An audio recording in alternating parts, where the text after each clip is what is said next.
December the 28th, 1909, an extremely dark day for the people here in Burnley. It was close by to here at Queen's Park, where a tragic murder would take place.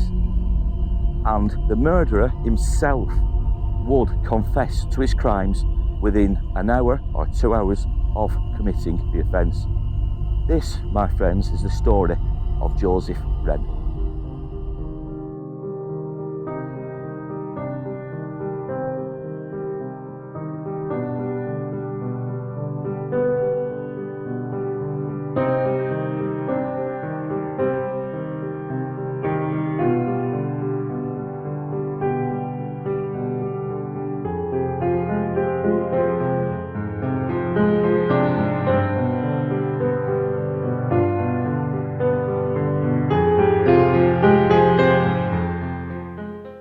The story of Joseph Wren is synonymous with everything one could say that was pretty graphic and brutal. Not just in Burnley during the early part of the 1900s, but pretty much all over the country. You had child murderers all over. But yet in the northwest of England, it seems to have been more rife. And these murders seemingly take place as early as the mid-1800s, with quite a few taking place over in Blackburn, and we've covered one or two ourselves on this channel. But Burnley was also getting a bit of a reputation for this. Now in today's story we're going to talk about Joseph Wren and how he, well, on the day, it was Tuesday the 28th of December, like I said, 1909, when Joseph Wren himself would make the short walk from the entrance of Queen's Park, just in that direction, and I think it's some kind of memorial in the centre. But Joseph Wren himself had made the walk through Queen's Park and towards a slag heap, which is just across the main road here. And I think this is it Queen Victoria Road? And what I'll do, I'll put some maps over. But just where the cars are passing out, I think it's Queen Victoria Road. Now, on the opposite side of the road, where we're going to shortly, was an old slag heap, and it was part of the Bank Hall colliery. Now, on that afternoon, and I think it was around 4:45 in the afternoon, Joseph himself had made the walk, like I said, from that side of Victoria Road, Queen Victoria Road. He made the shortcut through the park, but with him, he was carrying a small child. And that small child was called John Collins, and he was 3 or 3.5 years old. And he would carry John through the park and across the road to where that slag heap was.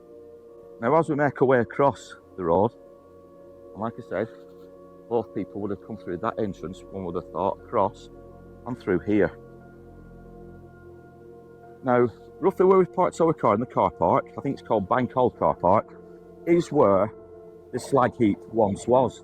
Well, there was 2 slag heaps. One of them most certainly was here, and another one was where the Premier Inn now resides. There used to be a big slag heap there. It's unknown whether or not on the day of the murder it was this slag heap here, or it was a slag heap just there. Because like I said, that was a bigger slag heap.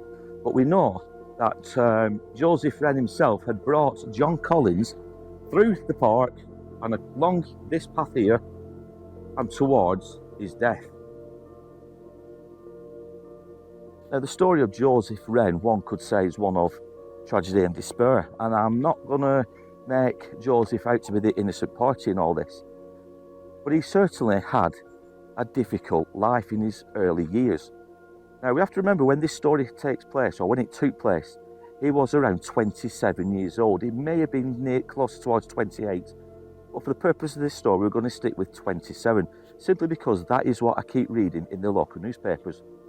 But at the time of the murder of John Collins, he was a retired, or he was an ex-serviceman, and he was a stoker who once worked with the Navy.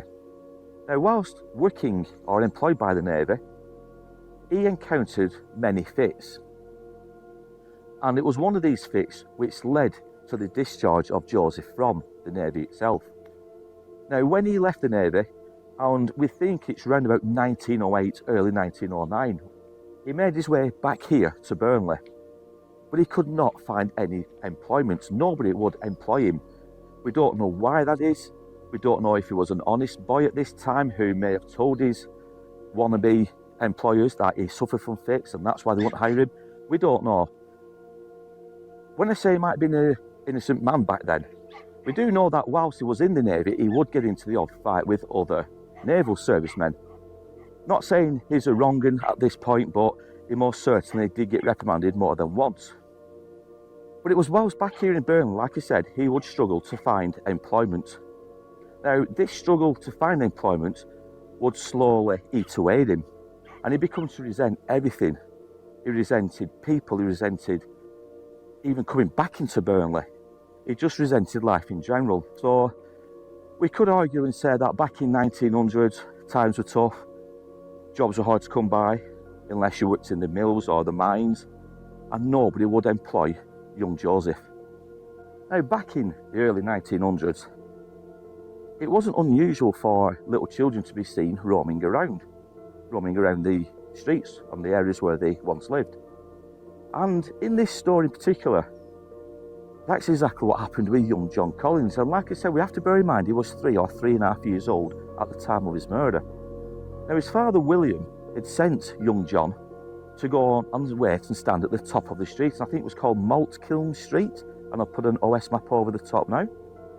But on this day in particular, young John was sent out. Now, I think it was around 5:30 in the afternoon when all this was happening. But shortly afterwards, when his wife Sarah had returned home, but without young John, obviously both Sarah and William became anxious and became worried. After all, a 3-year-old son of theirs was somewhere, God knows where, roaming the streets of Burnley. So they went out in search for him.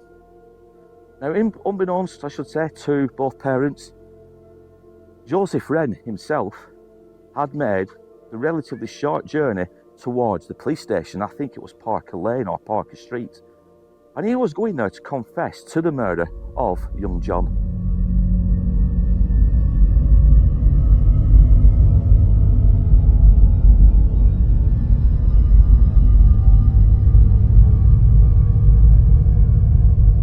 Now, it was whilst on the way to Parker Lane police station, Joseph Wren would encounter Police Sergeant Appleby. And he would stop the police sergeant and tell him, not in great detail, as to what he had done to young John Collins here at the former home of Bankhall Colliery. Now, obviously, the police sergeant really didn't know what to do at that point, so he took Joseph into the police station and they started to ask questions as to what had gone on here. Now, Joseph would fail to say any more until he had a glass of water and a cigarette to puff on. But when he finally got his wishes and got what he wanted, the tale that would come out was absolutely shocking. And he would go into graphic detail as to how, not why, but how he had taken the life of young John Collins. Now, me and Vicky are going to make our way to Burnley Cemetery where young John Collins' body is interred. And we're going to go a little bit further into this story and detail the actual, like I said, the events of what occurred and how he killed young John Collins. So this is Bankhall car park, and this is where the former slag heap was. We know, obviously, Queen's Park's in that direction, and there used to be some kind of, I don't know if it's a sports track or something just there on the opposite side, but most certainly there was a slag heap round about here, and it's either here where the body of John Collins would have been found. But we also know, looking at old maps, just where Premier Inn is and just the roof, just through that tree line, just there is where an even bigger slag heap was. And it is more likely that John Collins himself and his murder took place just over there. But it's hard to know for definite. But this is most certainly the area Joseph Wren carried little John Collins back on the 28th of December 1909. 2009.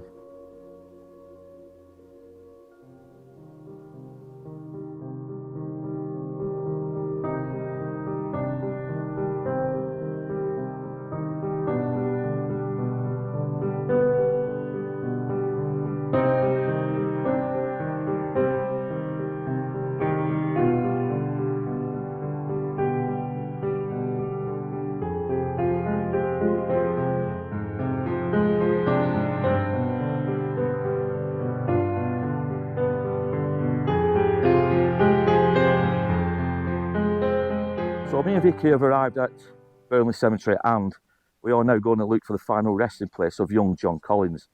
We also know that John's family are buried alongside him. And when we get to the actual final resting place, we'll talk a little bit more about who also we think is interred with the Collins family. But this is Burnley Cemetery. We've been here many times before covering stories, and sometimes we've actually failed to find the final resting places of a lot of the people in these stories. But today we are pleased to say that we do know where young John is. Now, whilst he was drinking or sipping the glass of water and taking a puff or two on the cigarettes that he had requested from the police officers, Joseph Wren would go into detail as to what had occurred at Queen's Park.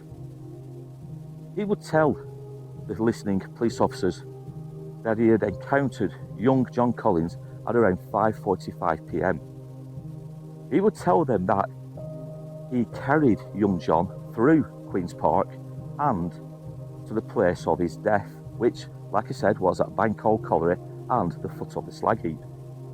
He didn't hold his hand by all accounts, he actually carried young John. He would then tell the police officers how he had strangled John before commencing to slit his throat. Now, Joseph himself would leave young John Collins at the foot of the slag heap, but he'd return 3 or 4 times more just to make sure he was indeed dead.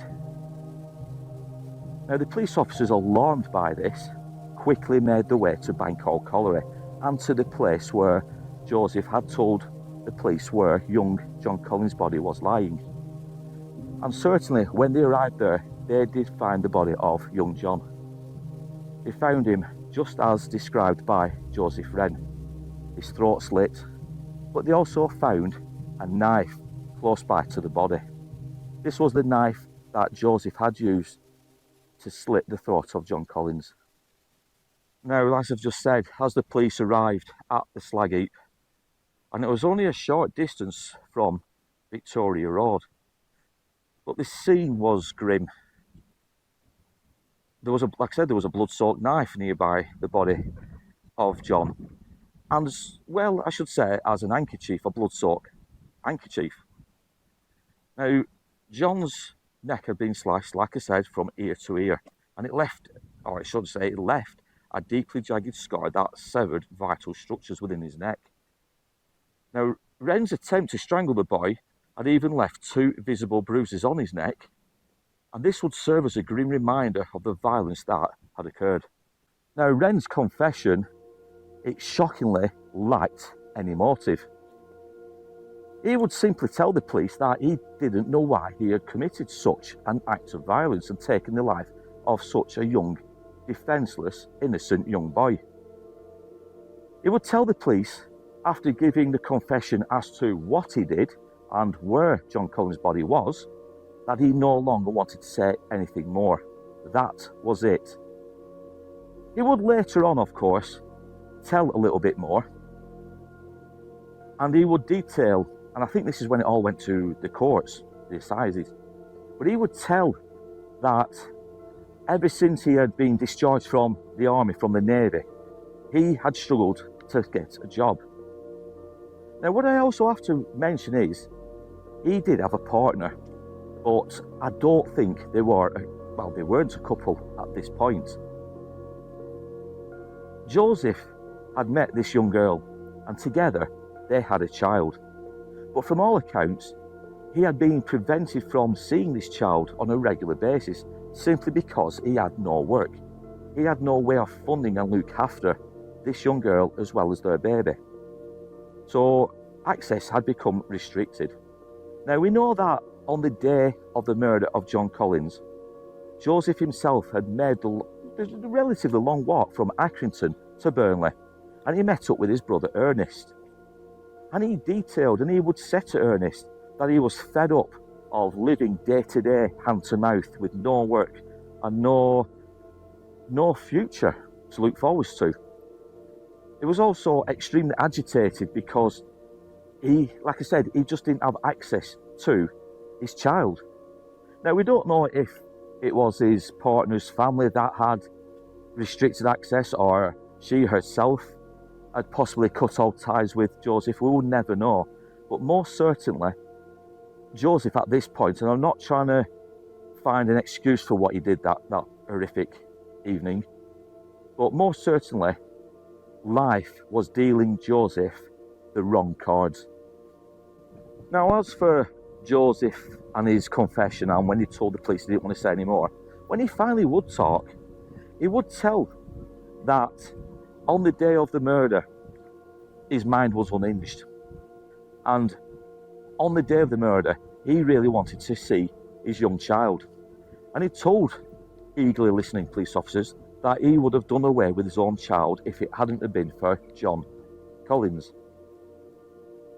So even though I may have said earlier on in the video that perhaps Joseph himself didn't go out that day intending to kill somebody, he kind of contradicts himself by saying he would have done away with his own child if it hadn't been for, like I said, John Collins himself.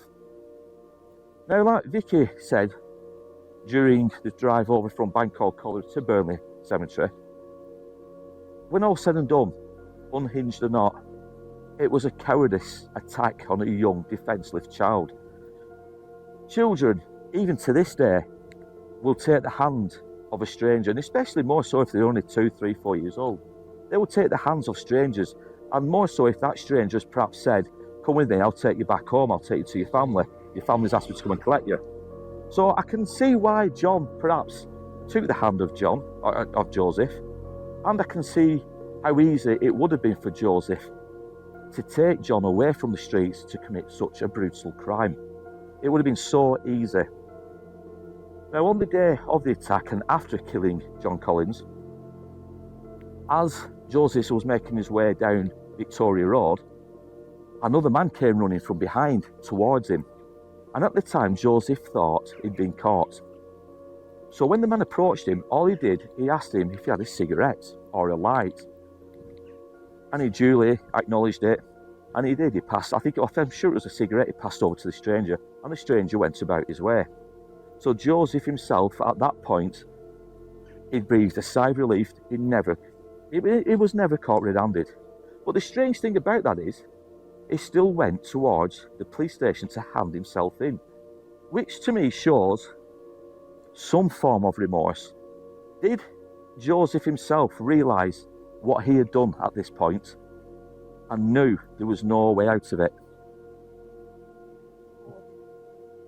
Or, as Vicky's just said, did he want to get off the streets? Did he want to get off the streets and go back into jail, back into prison, where it'd be warmer, he'd be fed, he'd be clothed, he'd have a bed for the night, even though it might have been very, very harsh. It couldn't have been any harsher than living on the streets, nil to mouth. No prospects for the future. And Vicky's just said in here, she doesn't think it was any remorse in it. Tell me what you guys think down below about that. Why would he go from leaving the dead boy where he was to fearing that he had been caught by this stranger, only then to speak to the first police officer he came to and then go into great detail as to what he had done? Let me know your thoughts down below on that one.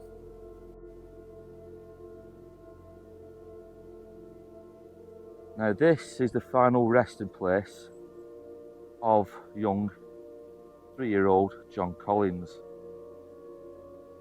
and it's somewhere here. It's an unmarked grave, so like I said, somewhere in this area.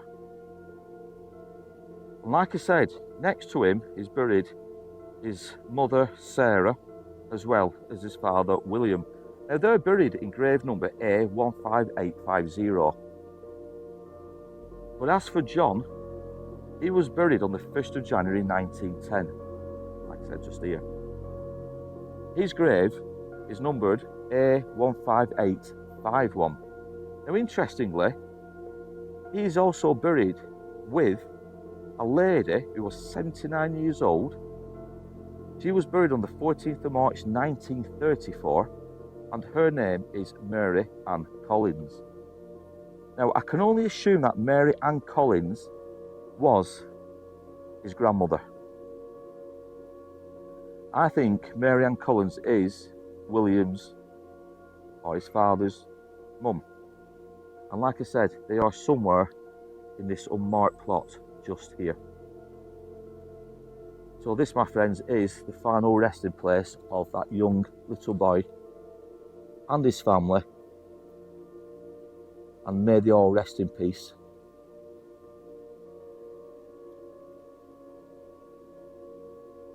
Now on the 4th of February 1910, Joseph Wren would stand in the dock at the assizes, charged with the murder of John Collins. And after hearing all of the evidence and the confession by Joseph himself, the jury only took, I think it was around 35 to 45 minutes to come to their decision, and that was murder.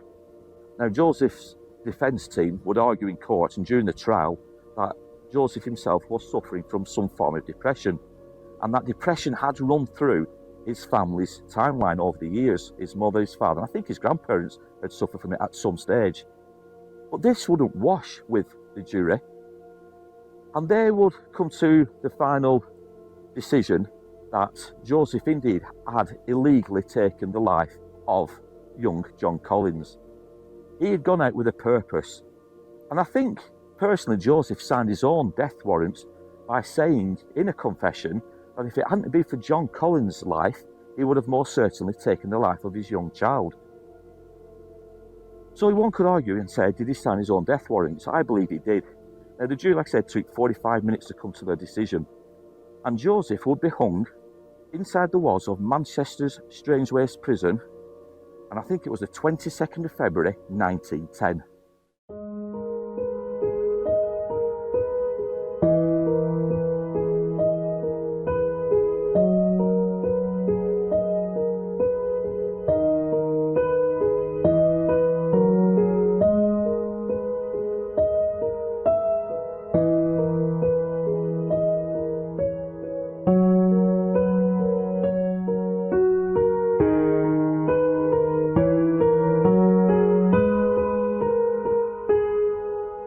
Now that's the end of today's story, and it's one, again, that, like so many others, has involved a young child. Tell us your thoughts down below on this one. Tell us if you've heard of this story, the story of John Collins and Joseph Wren. Poor little John, innocent, just went out to meet his mother, and he was taken from the streets by this cruel and wicked person. He was taken to a place where he was strangled and then had his throat slit, again by this sick individual. Tell us your thoughts down below, guys. We'd be interested to know. Now in the meantime, me and Vicky, we're going to spend this bank holiday. We're going to go and cover another story which is local. Let us know your thoughts down below on this story. It really is a sick one and a disturbing one at that. But as I always say at the end of these videos, we want you to take care, we want you to look after yourselves, and we will be back soon with another tale from our dark, but at times glorious past. Take care, everyone.